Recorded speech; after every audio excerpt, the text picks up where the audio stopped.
कभी घर में गुरु के चरण भी रखवाइए। अला बला भूत प्रेत चुड़ैल मरही मसान नटवीर खबीस जिंद परिंद ओझा बैगा नाउत जंतर मंतर तंत्र टोना टंबर जादू साढ़े साती शनिश्चर मंगल टेढ़ा सीधा शकुन अपशकुन ग्रहण नक्षत्र और अंधविश्वास आडंबर पाखंड दम्भ सब दूर हो जाएगा। अला बला सब गुरु के प्रवेश करते ही आपके घर से बाहर निकल जाएगी और घर स्वच्छ हो जाएगा, पवित्र हो जाएगा, भूत प्रेत वहां निकले। बोलिए सदगुरु भगवान की जय, असंग देव सर्वेश्वर सरकार की जय। गुरु का चरणामृत पखारिए, पूरे घर आंगन द्वार में गाय भैंस के ऊपर भी छिड़किए, गाड़ी पर छिड़क दीजिए। दुबई से एक भक्त आया है, उसका नाम दीपक है, ये खड़ा है, खड़े हो जाए। ये बक्सर बिहार का मूल निवासी दुबई से 10-15 दिन सेवा के लिए आया। उसने कहा है कमांडो की सेवा करूँगा। वो बता रहा था अपने पड़ोस में ज़मीन खरीदना चाहते थे, ज़मीन वाला ज़मीन दे नहीं रहा था। फिर मैं कुछ नहीं बोला, मन में सोचा और आपके चरणों की, गुरु के चरणों की धूल ले गया और उसी ज़मीन में मैंने धूल को बिखरा दिया और उसकी बुद्धि पता नहीं क्या हुई। 2-4 दिन के बाद आया, बोला ज़मीन लिखा लीजिए।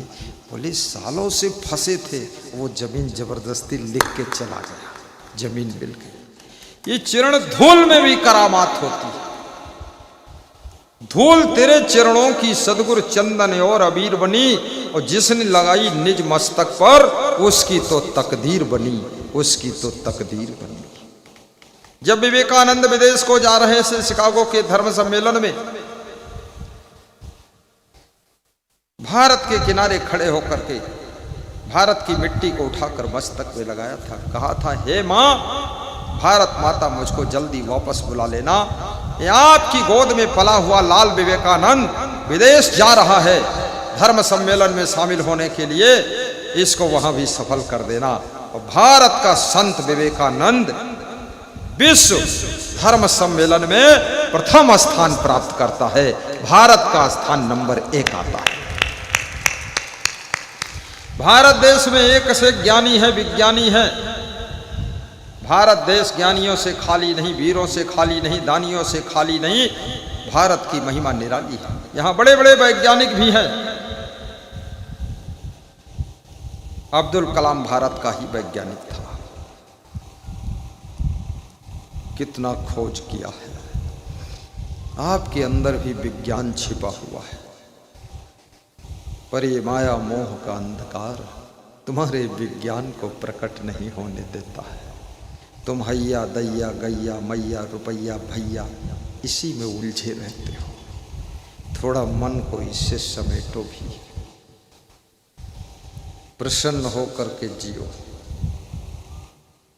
भक्ति तुम्हारे धन में भी प्रवेश करे, तुम्हारे घर में प्रवेश करे।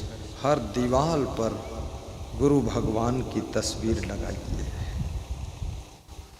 जिधर देखता हूँ नजर तुम ही आते, सभी भक्त साधक तेरे गीत गाते। गीतों की माला के गवैया तुम ही हो और मेरी किस्मत के प्रभुवर रचैया तुम ही हो। कन्हैया तुम ही हो और राम तुम ही हो, कन्हैया तुम ही हो, ग्वाल बाल तुम ही हो और गैया तुम ही हो, और पिता भी तुम ही हो, भैया तुम ही हो, रुपैया तुम ही हो। गुरु मेरी दौलत, गुरु मेरी दुनिया, गुरु मेरी जन्नत। क्या है गुरु की महिमा। राम और रावण, राम के पास गुरु है, रावण के पास गुरु नहीं है। राम के पास कम धन है, रावण के पास ज़्यादा धन है। राम का छोटा परिवार है, रावण का 1 लाख पूत 1.25 लाख नाती है। राम चरणामृत पीते हैं गुरु का, रावण शराब पीता है। राम शिवरी के बेर खाते हैं और रावण भैंसा मुर्गा बकरा खाता है। राम संतों की कुटिया पर जाते हैं, सेवा करते हैं, संतों का दुख दूर करते हैं। लेकिन रावण संतों को मारता है, पीटता है, खा जाता है। कलयुग त्रेता युग से अच्छा है कलयुग। कलयुग में संतों को कोई खाता नहीं है, बल्कि संतों को लोग खिलाते हैं, खाते नहीं। त्रेता युग में राक्षस संतों को खा जाते थे। जब राम ने संतों ऋषि मुनियों की कुटिया के पास में हड्डियों के ढेर लगे हुए देखे तो राम ने पूछा, ये हड्डियों के ढेर किसकी हड्डियां हैं? ऋषि मुनियों ने रो रो कर राम से कहा कि हे प्रभु, अस्थि समूह देखी रघुराया, देखा मुनि ने, गाइए अमित, लागे उर्दाया। अस्थि समूह देखी रघुराया, देखा मुनि ने, लागी उर्दाया। हड्डियों का ढेर देख करके राम ने पूछा, ये किसकी हड्डियां? साधु संतों ने रो रो कर कहा कि ये ऋषि मुनियों की हड्डियों के ढेर हैं। अरे ये कैसे इतना हड्डी इकट्ठी हुई? बोले लंका की तरफ से राक्षस आते हैं, ऋषि मुनि साधु संतों को मार कर खा जाते हैं, ये हड्डियां पड़ी। रोने लगे ऋषि मुनि। ऋषि मुनियों का दुख दूर करने के लिए ही राम का अवतार हुआ था।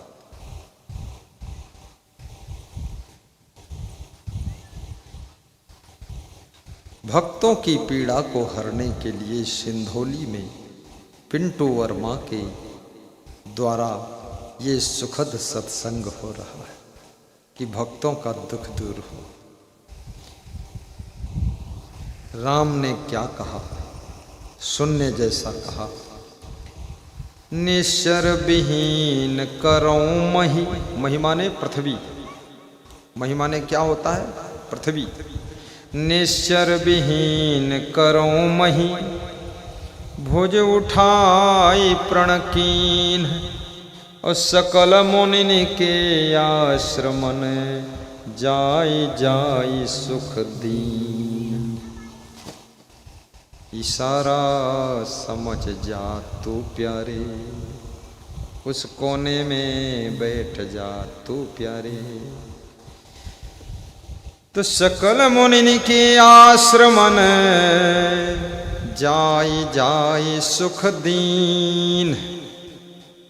सोचिए, सकल ऋषि मुनियों के आश्रम में रावण और रावण के द्वारा भेजे गए राक्षस आते थे, लेकिन ऋषि मुनियों को सुख नहीं देते थे, दुख देते थे, मारते थे, काटते थे, खाते थे, हड्डियां पड़ी रहती थीं, ये हाल था। लेकिन राम सकल मुनियों के आश्रम पर जा जा करके सबका दुख दूर किया और हाथ उठाकर, भुजा उठाकर प्रण दिया कि निश्चर विहीन धरती कर दूंगा, सब राक्षसों का सफाया कर दूंगा। भगवान को भी वध करना पड़ा। भगवान दर्शन देने के लिए अवतार लेता है, आशीर्वाद देने के लिए, लेकिन दुष्टों की संख्या जब बढ़ जाती है तो भगवान को भी वध करना पड़ता है। जब जब हो ही धर्म की हानि, बाढ़ई असुर अधम अभिमानी, तब तब प्रभु धरि मनुज शरीरा, हरई सकल सज्जन भव पीरा। सबको तिलक लगावई संत जी, प्रेम से तिलक लगवाओ भक्त जी। तिलक की थाल में आरती का दर्शन पाओ, और श्रद्धानुसार दक्षिणा चढ़ाओ। प्रेम से मुस्काओ और प्रेम से चौपाई गाओ, तब जीवन का तुम फल पाओ। निश्चर विहीन करो मही, भुज उठाई प्रण कीन, सकल मुनि के आश्रमन, जाई जाई सुख दीन। सकल मुनिन के आश्रमन जाए जाए सुख दीन। सकल मुनियों के आश्रम पर गए, कोई भेद नहीं किया किसका कौन पंथ है और कौन क्या मत मजहब है। छोड़ दिया झंझट, कौन हिंदू मुस्लिम सिख ईसाई जैन यहूदी। राम के समय में मुसलमान थे ही नहीं धरती पर, ये तो अभी हुए हैं 1400 साल पहले। सब हिंदू ही हिंदू, हिंदू ही हिंदू। अब तो हिंदू कम हो गया है। 57 देश मुसलमानों के हैं और हिंदुओं का एक देश भी नहीं है। हिंदू फिर भी सोया हुआ है और थाली बजाता है और कटोरी चाटता है। थोड़ी चिंता करो, कम से कम ये भारत देश, जब बहुत से देश इस्लाम राष्ट्र बन सकते हैं, यहूदी देश बन सकते हैं, ईसाई देश बन सकते हैं, 130 कंट्री ईसाइयों की है, तो एक कंट्री भारत देश सब देश के लोगों को शामिल होकर के भारत को हिंदू राष्ट्र बना देना चाहिए। बोलिए भारत माता की। इसमें सबसे पहले मुसलमान भाइयों को आगे आना चाहिए, ईसाइयों को आगे आना चाहिए, यहूदियों को आगे आना चाहिए कि भारत देश हिंदू राष्ट्र बनेगा, ताकि एक राष्ट्र ऐसा हो जहां हिंदू रह सके प्रेम से। सही बात है कि नहीं? कम से कम एक राष्ट्र आपका होना चाहिए। तुम्हारे भोलेपन ने सब खो दिया है। भारत के 15 टुकड़े हो चुके हैं, अन्यथा अमेरिका से भी बड़ा था। चाइना भी इसकी टक्कर नहीं देता, लेकिन विदेशियों की कूटनीति ने आपके देश के टुकड़े करा दिए। अब अगला टुकड़ा न होने पाए, ध्यान रखना है। भारत माता की गोद में कितना सुख है।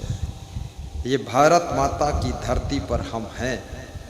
हिंदू घर में जन्म हुआ इसलिए हम साधु बन पाए। अगर हिंदू में जन्म ना लेते तो साधु भी नहीं बन पाते, तुम भी भगत नहीं बन पाते। बचपन से ही अंडा मुर्गी मछली सब शुरू हो जाता, और सत्संग नाम की चीज़ नहीं, सत्संग के नाम पर भी उल्टा पल्टा बातें होती। ये हिंदू धर्म की महिमा है। तुम किस्मत वाले हो जो हिंदू घर में तुम्हारा जन्म हुआ और हिंदुस्तान में जन्म हुआ। मैं 8 देशों में गया हूँ सत्संग करने के लिए, लेकिन किसी देश में वह सुख नहीं मिला, वो शांति नहीं मिली, वो प्रेम नहीं मिला जो हिंदुस्तान की धरती पर प्रेम है।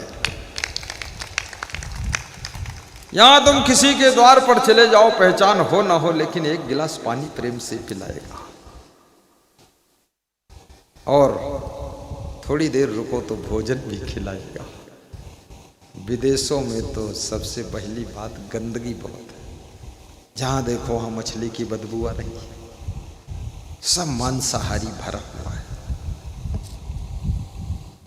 निवेदन करूंगा, तुम भाग्यशाली। क्या पानी बरस रहा? क्या बरसने दो, थोड़ा भीग जाना, भागना मत, हिम्मत करके डटे रहो। गर्मी ज्यादा है, थोड़ा बरसेगा, भीग जाना पर भागना मत। जब आदेश करूंगा तभी भागना, भागना ही नहीं है, सुनते रहो। बड़े भागी बने अवधे अभागी। सूचना दे नवीन दास। बड़े भागी बने, गमछा वमछा डाल लो थोड़ा। अवधे अभागी जिमी रघुवंश तिलक तुम त्यागी। जिमी रघुवंश तिलक तुम त्यागी। बहुत सुंदर।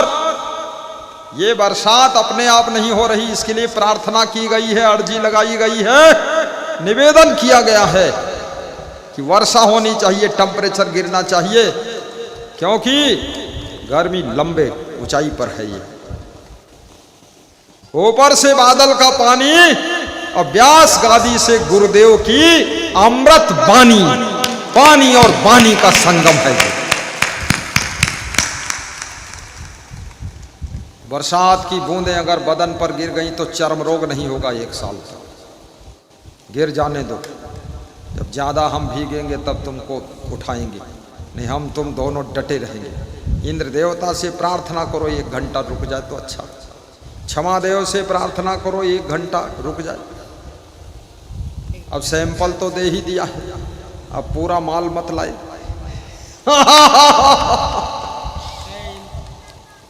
कबीर कहते हैं वो भाग्यशाली है कौन? गुरु सेवा जन बंदगी सतसंगत बैराग। हे रमाकांत बैठ जा चुपचाप, इधर उधर मत जा, फालतू चक्कर काटते हो। गुरु सेवा जन बंदगी सतसंगत बैराग, ये चारों जब ही मिले तब जानो बड़े भाग्य।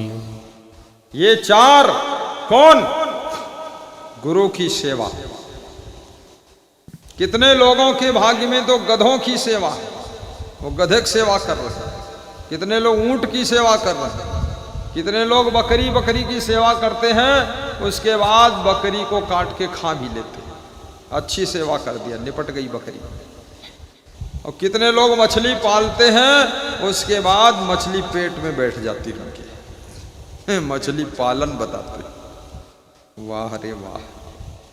और याद रखना, जिनको गुरु की सेवा मिली उनका नाम राम था, और जिनका नाम राम था वही त्रिलोकीनाथ भगवान बने थे गुरु की सेवा से। जिनको गुरु की सेवा नहीं मिली, सत्संग नहीं मिला, भक्ति नहीं मिली, उसका नाम रावण था और वो राक्षस बन गया। गुरु की सेवा, गुरु की भक्ति तुमको महान बना देती है, भगवान बना देती है, इंसान बना देती है, और गुरु की सेवा तुमको सफलता के शिखर पर पहुंचा देती है। इसलिए गुरु सेवा में डूब जाइए, गुरु मंत्र भी लीजिए, गुरु नाम लीजिए, दीक्षा लीजिए। बाबा जय गुरुदेव के यहाँ पर बहुत शिष्य आए हैं, बहुत प्रेम है उनका। आज मेरे पास में बाबा जय गुरुदेव के शिष्य आए, बोले हम आपकी दर्शन बहुत करना चाहते थे, तड़प रहे थे।